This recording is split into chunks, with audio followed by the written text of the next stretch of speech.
Can't believe it. Nugget season is here. It's here. On Monday, the Nuggets meet with the media for the first time for the 2022-23 season. What are the biggest questions? We're going to run them down here on Locked On Nuggets.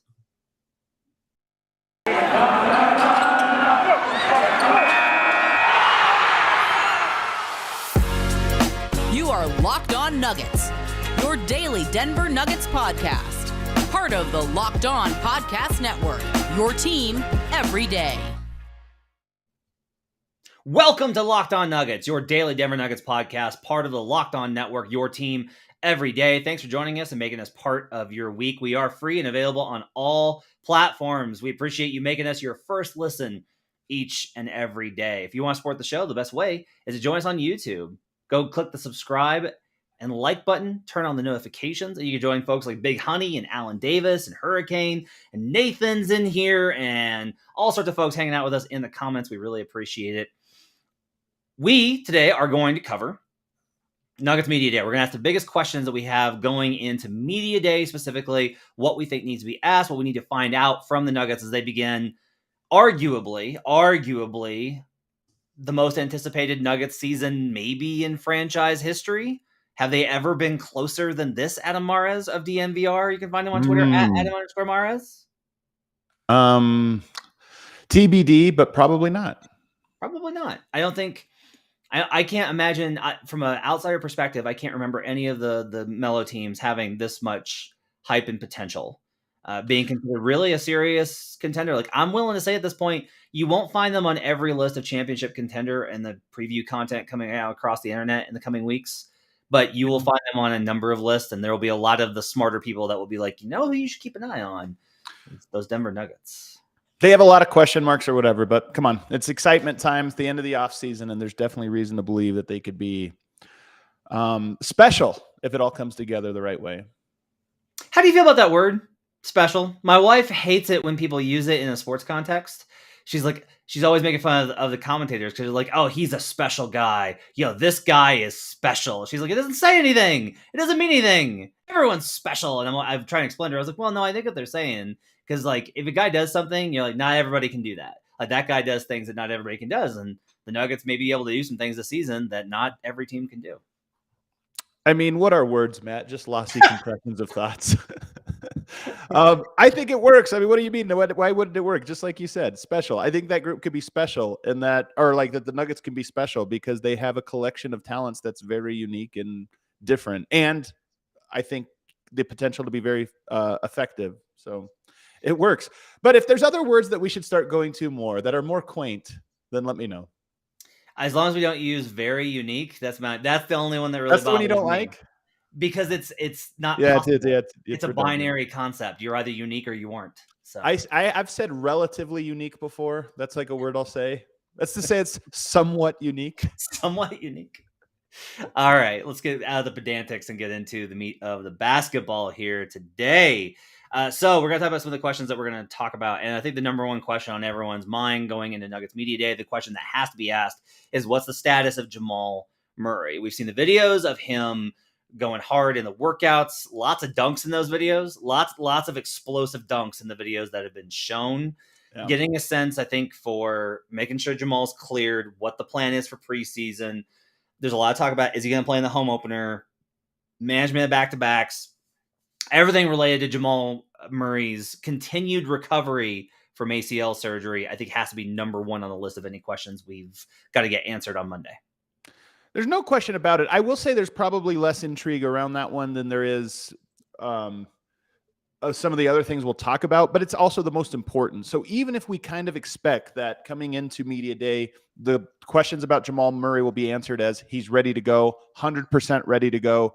You know, obviously the timing and mental aspect of it, you got to be out on the court. You got to play actual games before you can check that box. But my anticipation is that Jamal Murray will be discussed as if the injury is a thing that has no thought other than when it comes game time, he'll probably have the minutes restriction, which Malone has already laid the foundation for. But that's the only reason. I mean, I agree with you. It's the number one most important thing, and we haven't heard it definitively yet. But to me, it is also just doesn't carry the same intrigue. I'll disagree with you in that Malone he started the process of managing expectations in the exit interview, where he made it pretty clear Jamal's not going to be Jamal in the beginning. They're going to do, I think, a lot on Monday to lower expectations for Jamal. They want to get those expectations as low as possible. I think so. Yeah, you might be right. You might be right, because people don't understand. Media day, I'm going to see people I've never seen before. I'm going to see people I won't see again for another 365 days. Media, in fact, those people will actually dominate the interviews, believe it or not. They will be the loudest voices in the room. And so a lot of the times, if you haven't checked in on the Nuggets for, let's just throw out a random schedule of time, 18 months, then your questions are going to be things that maybe are a little bit like, okay, these are broad stroke questions. And for those people, you do have to kind of set expectations a little bit lower. So I think you're right in some capacity. Yeah, I think that there's an understanding of there's always kind of like two different things. That's what I think is interesting in terms of how the media day quotes are relative to even the first post-practice interview with Malone on training camp, which unfortunately I won't be out there in San Diego for. I hate you, COVID. I'll be there. I'll be covering for you. You're so lucky. I hate COVID. I'm not that lucky, man. Like, honestly, I wish you were going and not me. Waiting for tall people, the best in the business.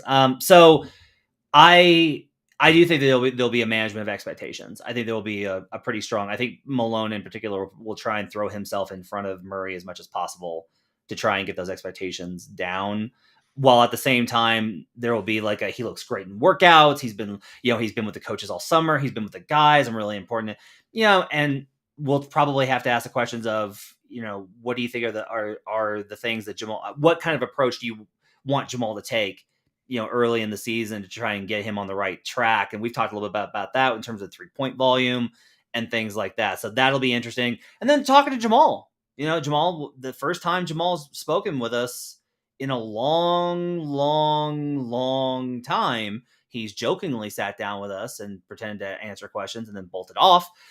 He'll actually, I expect, will talk on media day and answer questions about his recovery and what it was like and his feelings on the subject. And I would imagine I'm expecting probably a little bit of frustration from him about the media speculation regarding his potential return last season, which I will absolutely cop to being a part of, as I thought he was going to return in February and it didn't happen. I thought he'd return in March and it didn't happen.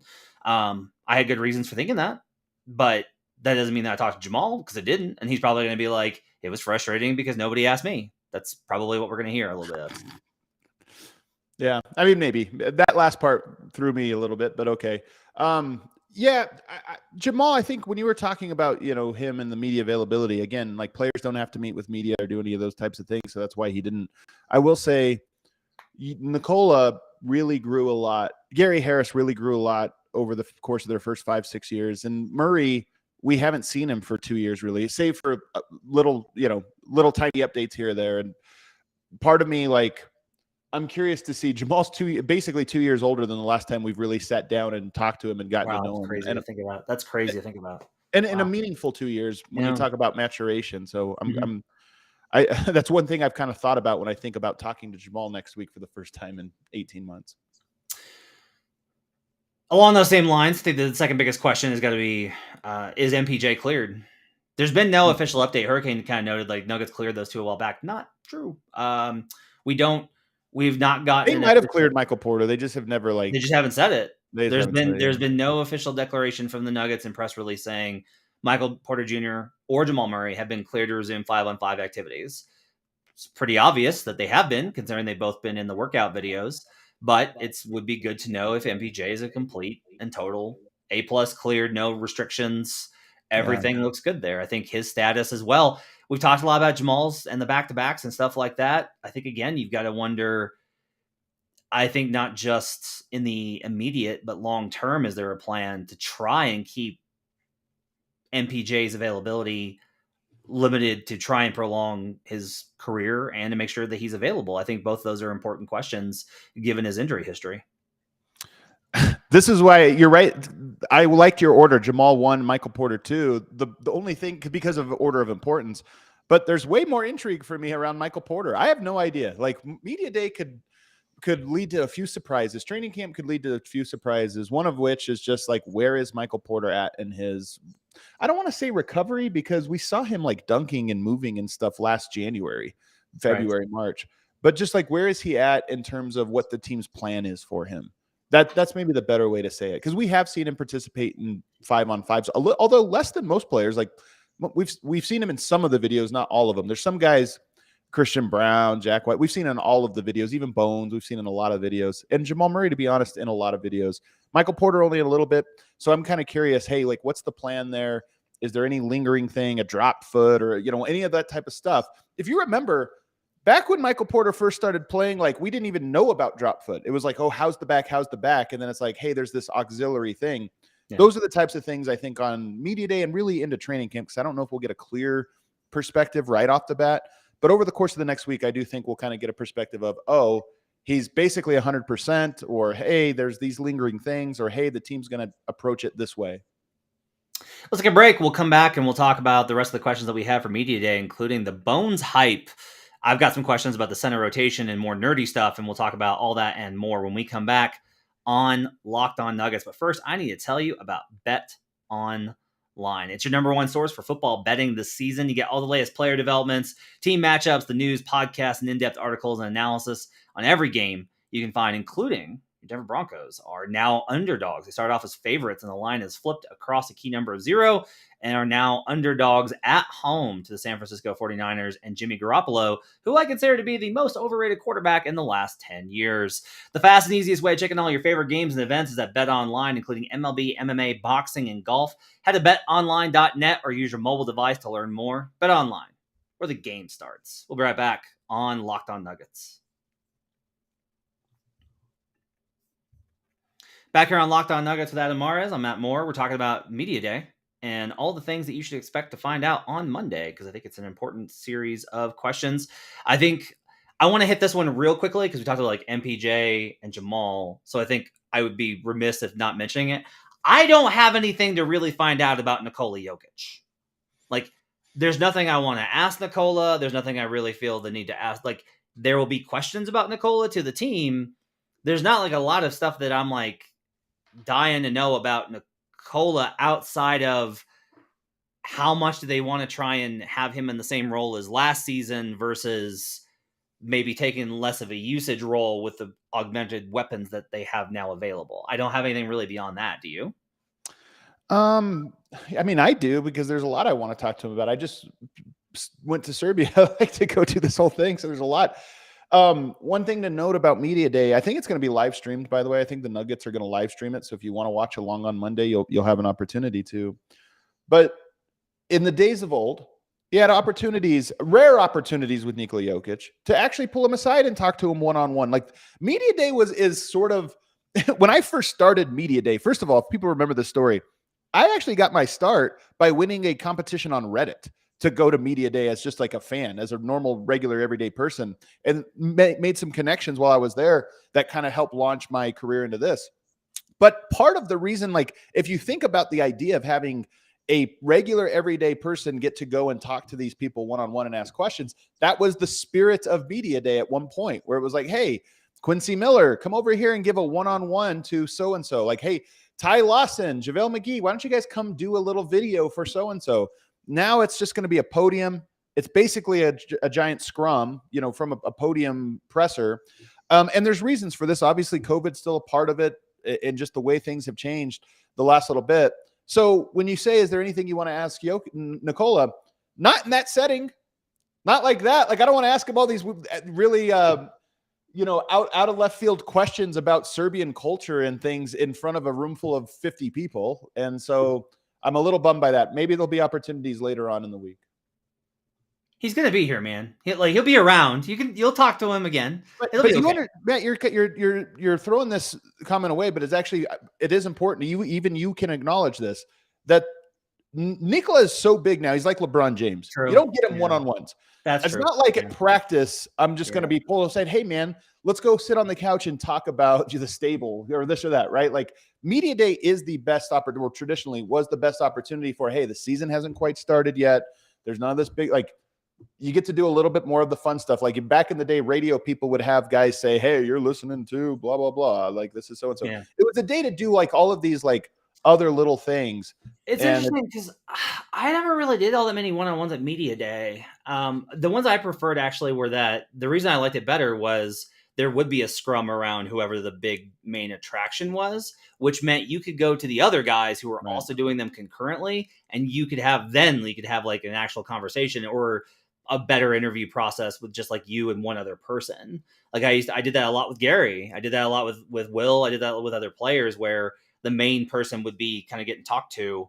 Like Ty Lawson would always get like a lot of attention, or Fareed. Lord, the scrums around Fareed were always huge, and so you'd have this opportunity to kind of get these smaller ones, and we are going to miss out on that for sure. I think it's a bummer. I think like the first time I met Wilson Chandler was at Media Day that first year in a way that was like, and I think we talked shoes, like, so, yeah. So I'm just going to disagree with you, at least in my experiences on this, is that those were days to sort of like, it's like the day before school orientation where everybody's like not quite in school mode yet. So they're still like, hey, what'd you do? That big fish you caught? Like, let's talk about that just casually off record or whatever. They are in a better place to talk than they will be at any other point because they're either trying to get out of shoot around to go home before the game, or before a game when they never want to talk because they're getting ready for the game, or after the game when they're trying to get out of there. Like, the only reason to say is because I know this is more interesting to us than it is to our audience right now. But the only reason I say that is to say that because of COVID and the way that media and player engagements have changed, it is just going to be pressers this year that you can live stream, and you'll see like, if there's 50 people there, you don't get 50 questions. So it's just a little different. Fernando asks, is Jokic going to be at Media Day? I would honestly say that's probably 50-50. I don't know if he's I don't know if he states. Do you know if he's stateside? I don't know that, but in talking yesterday, like that was not brought up, which I believe it would have been given the conversation.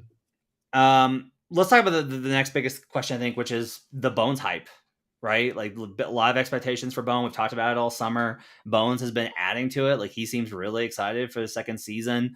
I'd love to know Malone's thoughts on Bones and what he's kind of expecting from him, what the bars are for that. How much of this is still like going to be a learning experience. I'm interested to know both he, and I'll also say this, a lot of times the veterans, even though I don't love asking veteran players about the younger, more hyped players, because I think it's insulting to their careers, like ask the players about themselves. You do oftentimes get revealing comments from the veteran players about a guy, whether it's, yeah, he talks a lot, or no, man, like that kid's going to be really good. If you'd seen him, you guys should watch out. You get some revealing stuff in there. So I'm excited to see what people say about Bones. I've already started the process of asking around different people, just like, hey, who's standing out? Starting to come back together, texting people again, like, hey, who's standing out? What is standing out? And you get different answers from different people, but the one constant has been Bones. Who looks good? Bones. Bones has looked good all summer. All summer, he's impressed. Open runs, he looks incredible. Lots of excitement. So I'm with you on the Bones hype. And by the way, this is natural. Like second-year players, that's where you make the biggest leaps, generally speaking. So it should be expected that he's more confident, more comfortable, and that there's a lot there. Yeah, and I think it'll be interesting to see what the plan is for him in terms of how often he'll start. I'd also like to know from Malone, I don't know if I'll get a chance to ask this one, but is the idea of Bones closing games out of the question? Because I think there might be situations where you want both Jamal and Bones on the floor. That'll be really interesting to see if Bones can play well enough to basically be at that level of, we're at our best when Bones is on the floor. That's an interesting question, I think, as well. You're not interested in this one as much, which I totally get. I think you have to ask the rest management questions. I just think Nikola has played so many games and so many minutes at such a high usage. Jamal and MPJ both coming off of injuries. They've talked about rest management in the past, and they haven't been able to get to it because they've started off slow, and then they're chasing. When they're under 500, understandably, I get it. I really do, because under 500, if you let that linger too long, then it gets to be Christmas and you're still under 500. And now like trying to go from under 500 to like home court in the final 3 months of the season is really difficult. But this is one of the real challenges. If you're going to set the expectation of, we want to compete for a championship, this is a big season for us. Last season was lost because of the injuries. We're going for it. Some of that is not only managing the games and rest, it's managing your schedule, which means that you need to kick ass from the time that the season begins on October 18th, basically through Christmas. You need to get yourselves a lead that can afford you rest as the season starts to drag. Those two things to me are not separate questions of starting quick in the season and finding rest spots for the players. You have to, one is going to lead to the other. If you start slow, finding rest spots for the starters is going to get more and more difficult as the season goes on. Couldn't agree more with you. And this is part of what's so funny. Like, you can use the Broncos somewhat analogous, although they're not the perfect copy because they didn't play their starters in the preseason, right? High profile. And then you get off to the first 2 weeks have been rusty. Is that because they're just not that good? Is that because, different reasons? Or is there hey, it's just a ramp up, though they're going to be better and better each week? The same could be said for the Nuggets, who last year and in years past have not used Jokic every day of training camp. They've hey, we're going to ease him into it. And rightfully so. He's coming off Eurobasket. He's going to play hopefully deep into the playoffs. So it's understandable. But you have to pick your poison now. You need Jokic to win games early. Bones would be a huge bonus. If Bones comes out of the gate and is just incredible and the scouting report's not quite caught up to him over the first month and he's just the team's second best player, maybe that's all it takes for you to get that cushion. But there is this weird balance between how much are you going to push and play Nikola and work him out. It's also important, I think, for Nikola because he is the team's hardest worker. And being the best player and the hardest worker sets the tone. So how much do you say, hey, we're all business this year. We need everybody locked in, playing every day at training camp, going through everything, versus we need to rest and pace ourselves? I don't know the right answer to that, but I'm curious to hear Malone's. Yeah, I think I honestly, I'd be interested to know your thoughts on this. How much adjustment time do you think it takes to get used to playing with Nikola? Because it seemed like he missed a lot of camp and sat out last year, and then they still offensively were the problems last year seemed more on the shooting side and everything else. It didn't seem to me like the offense was clunky. I don't think Nikola is actually that hard to learn how to play with. It's just hard to learn how to play with him at the highest level because your floor is high, your ceiling is way, way higher because of how he's doing. Bruce Brown had an interesting interview. I don't remember who it was with, somebody at Basketball News, I believe. And it was just he had a couple quotes in there that gave me hope that he fully understands exactly how he wants to play with Nikola. And it was funny, the things he was saying was, a lot of the slips. I liked what he said, specifically saying it's a lot of slip screens because to me, and he's and I know how to play off of that type of offense, which is so exciting to me. He also said, I'm one of the best cutters in all of the NBA. Because learning when to slip, when to screen, when to curl, when to shortcut is actually a little bit harder than most people realize. And it really is the foundation of playing with Nikola. So the fact that he comes in saying specifically that almost unprompted, hey, I know how to read those things. So that's what I'm most excited for is I'm going to be able to get to read those off of the greatest quarterback in the NBA. So I'm excited for that. Give me hope that learning curve will be a little bit steeper than most. Do you know what JJ Hickson's read for when to slip is? Every time. Every single time. Every single time. Never set a screen.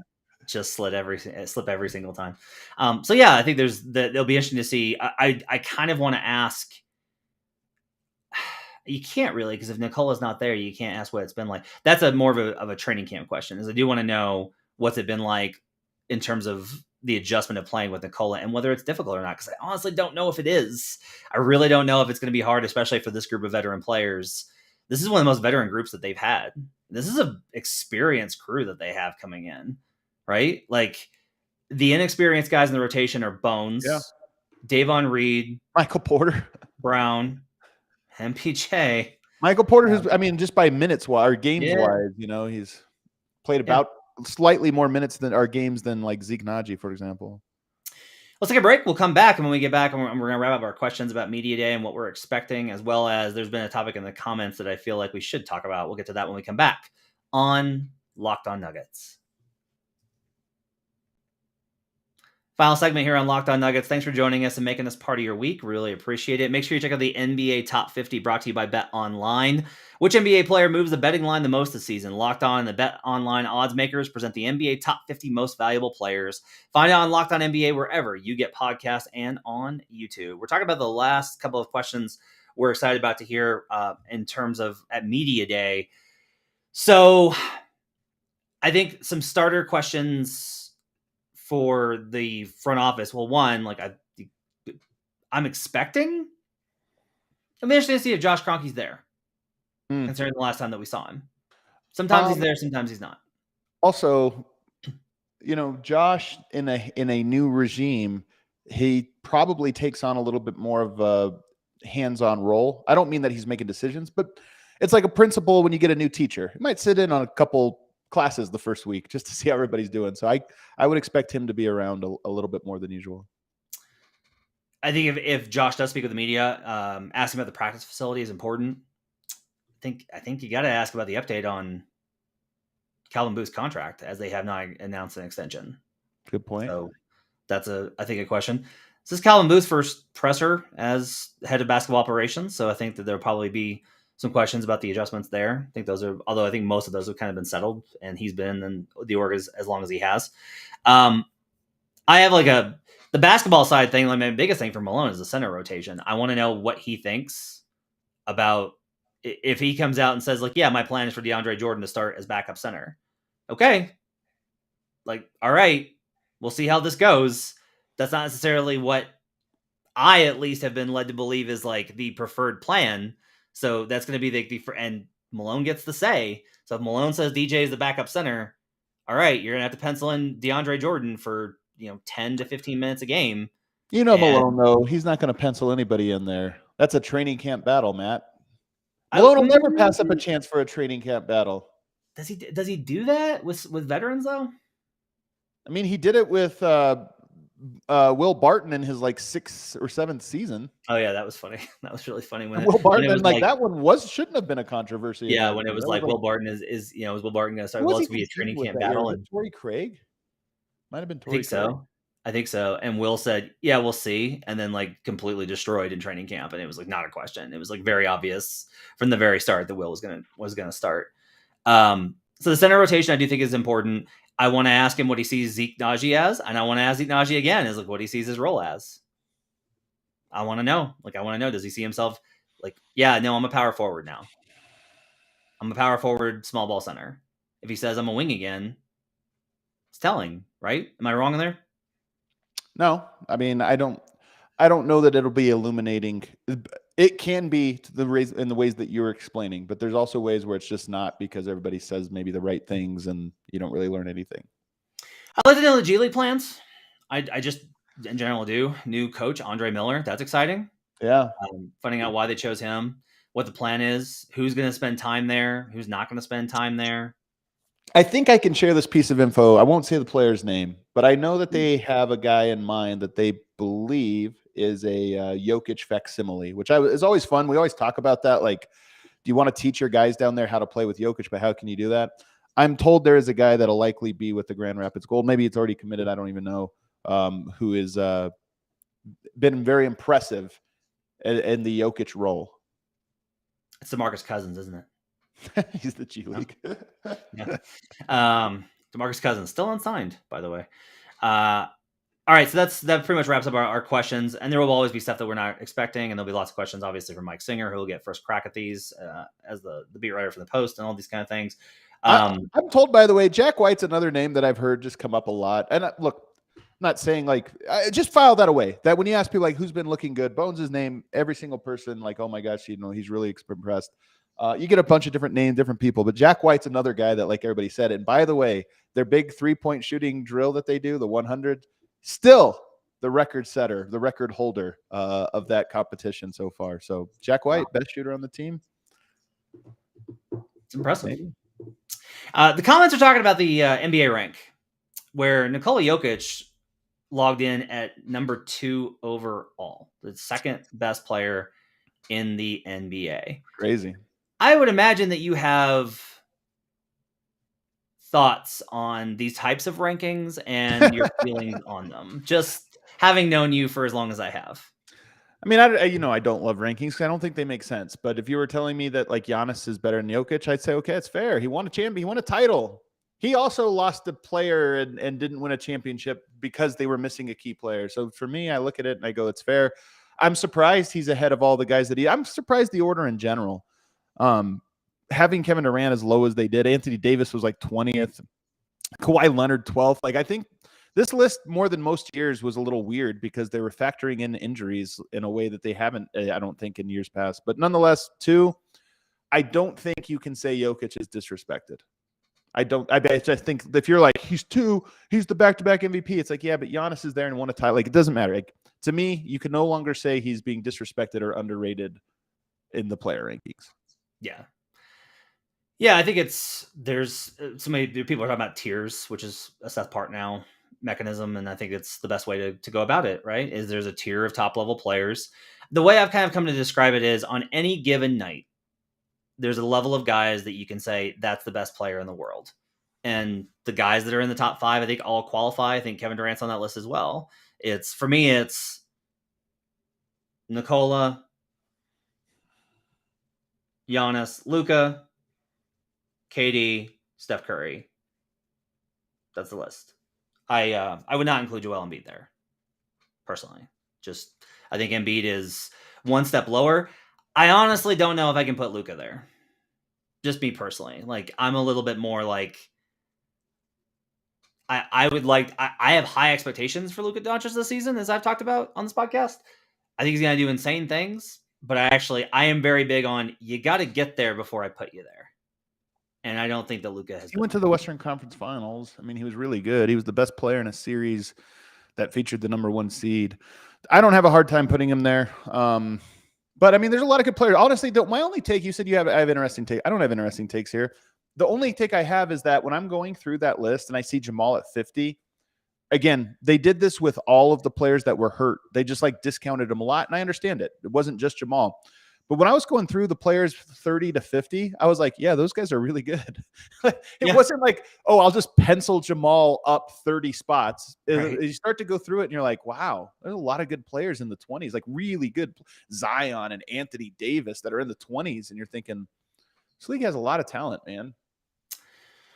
Yeah, it's pretty ridiculous how much talent the league has. Honestly, the teams are very deep, which is why I think contraction is probably coming down the pipeline. Is there's enough talent right now, which I don't know if that's the way it should be measured, because it's like you don't know what the league's going to look like in 10 years if they were going to have this level of talent. But it certainly seems to be on track for that. I'll just say this: I don't understand how anybody can really be like up in arms over Jamal disrespect. Especially when it's consistent with all the other injured players. That's the thing. If they would have put every other injured player and not discounted them, okay. But every player that's injured, they're like, we don't know. Let's move them way back. I got to be real clear on this. Jamal's never been an all-star. Right. Yep. Jamal, if you ask, what is Jamal? What are Jamal's bona fides? Like, where has Jamal proven that he is an elite level NBA player? He had a series in the bubble. He had 2. He was very good in that Clipper series. But everybody remembers the 50 drops versus Utah, right? Yeah, but they should remember the 40 drop, the 40 drop as well. Like there were big games there. He outshined Kawhi Leonard and Paul George down the stretch of the back half of that series. Agree. That's fair. So nonetheless, your point remains that if you just watched him in the regular season, he just has peaks and valleys that are almost inexplicable when you're like, if you ask me, can Jamal Murray get there? Absolutely 100%. Yeah. He should get there once he's healthy. Once he is at that point where the injury is no longer a talking point, that's the bar for Jamal.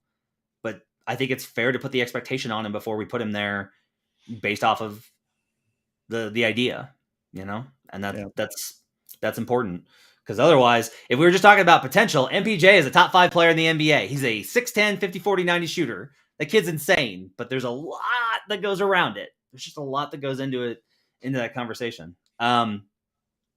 Okay. Oh, you know what? One more thing for media day. I'm excited to hear from Christian Braun. I want to know what the kid's like, because he's shown up a lot in these videos. He looks like he's going at guys like hard. I was going to say he's another name I had. Like the only 2 guys I think I've heard from everybody, like I said, were Bones and Jack. But I've heard Christian Braun from a few people as well. Like, hey, he's really shot the ball well. He's looked good. So we'll take that for what it's worth. Yeah, I'm excited. And I'm excited to hear like his attitude and what Malone's thoughts are on him.